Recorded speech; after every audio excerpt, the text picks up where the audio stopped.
afternoon from Los Angeles. It's Alyssa Corum and Ed Carson here, and we have a look at the stock market today. It's Monday, March 25th, and on today's show, we're going to be taking a look at two tech giants, Apple and Amazon, plus a chip leader holding up. But first, let's take a look at the major indexes. So today, we closed narrowly mixed, the Dow up just a fraction, and while the S&P 500 and NASDAQ closed down just a fraction, so well off of the lows of the session. Yeah, that was a positive. I mean, you might have wanted a bounce after Friday's sell-off, but still, It was nice action at the close, and maybe even more important, leading stocks acted fairly well. Even at the lows, leading stocks weren't falling that much, some were positive.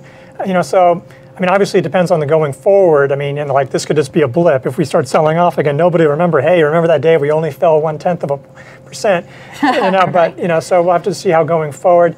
Look, we've had a long uptrend. There's been more distribution in recent weeks, so that's something we should be watching for. That's why we put the market under pressure on Friday. So we'll just have to see how that goes. That's right. The S&P now down below that 2815 level that a lot of people were watching. The NASDAQ still holding above its 200-day line. So we'll just have to keep an eye on that distribution count. Absolutely.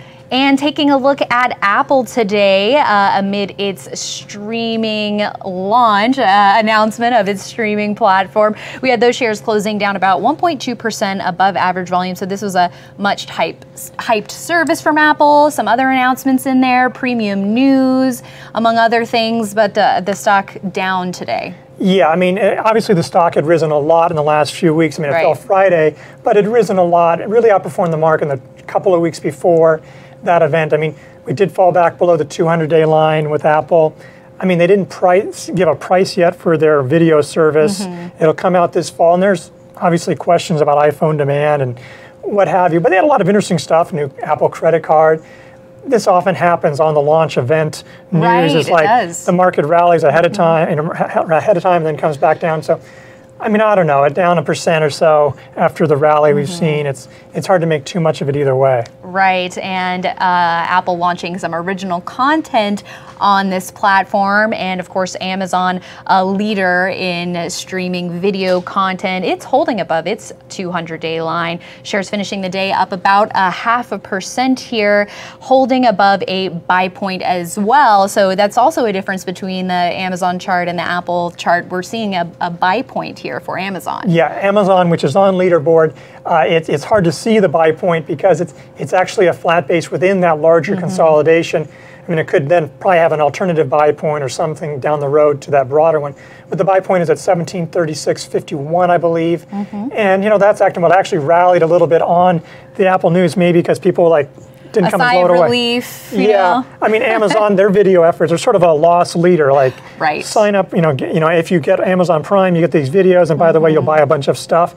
Apple may see that as well, loss leader, but you keep it into the ecosystem, buy the phone, as Apple Pay. So Netflix also rallied a little bit today after that. So, I mean, it's nice action here, a nice holding. It's one of those leaders that held up reasonably well in the last couple of days. That's right, and we have Amazon shares still about 13% below all-time highs, but definitely well off of the lows and holding above the 200-day, which is positive. Yeah, absolutely. And last but not least, let's take a look at Broadcom, ticker AVGO. Those shares finishing the day down about 0.2% in lighter than average volume. But when you compare that to the widespread losses that we're seeing in the chip sector right now over recent sessions, Broadcom, one of the ones that's holding up very well. Yeah, Broadcom is definitely well above its buy point still. It was a long consolidation and blasted out a couple weeks ago on earnings. Really, is flirting with and going higher today. Yeah. But the SMH ETF, that was down over 1%, I believe, and that came after it fell below a buy point yesterday.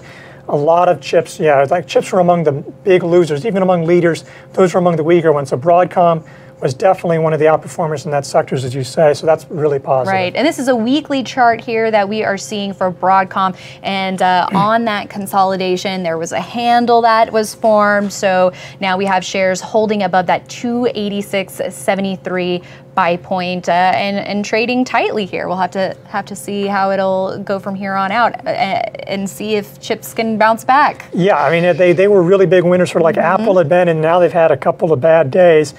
tend to be volatile. Right. But yeah, it's like, that would be really important. They've been a big leader in the last several weeks. That's right. Always important to focus on those leading groups and sector rotation whenever that happens.